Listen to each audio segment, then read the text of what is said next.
આપનું સ્વાગત છે। હિંમતનગર સહકારી જીન મોડાસા કડવા પાટીદાર સમાજવાડી સામે ગમખ્વાર અકસ્માત સર્જાતા 7 લોકોના કમકમાટી ભર્યા મોત નિપજ્યા હોવાની ઘટના સામે આવી છે। પ્રાપ્ત માહિતી અનુસાર હિંમતનગર સહકારી જીન મોડાસા કડવા પાટીદાર સમાજવાડી સામે ગમખ્વાર અકસ્માતની ઘટના બનવા પામી। મામલો વહેલી સવારે બન્યો હતો, જ્યાં ટ્રેલર પાછળ કાર ઘૂસી જતા ઘટના સ્થળે 7 લોકોના મોત નિપજ્યા હતા અને એકની હાલત ગંભીર હોવાની માહિતી હાલ સપાટી પર આવી છે।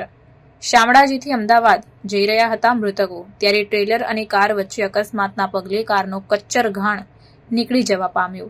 ગંભીર અકસ્માતના દ્રશ્યો સામે આવ્યા છે, ત્યારે તમામ મૃતકો અમદાવાદના રહેવાસી હોય અને હિંમતનગર ગ્રામ્ય પોલીસનો કાફલો ઘટનાની જાણ થતાની સાથે જ ઘટના સ્થળે પહોંચ્યો હતો।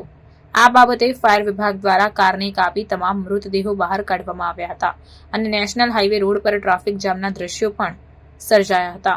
આ સાથે જ તમામ મૃતદેહને પોસ્ટમોર્ટમ અર્થે સિવિલ હોસ્પિટલમાં ખસેડવાની તજવીજ પણ હાથ ધરાઈ છે। રિપોર્ટર ઉમંગ બારોટ, હિંમતનગર।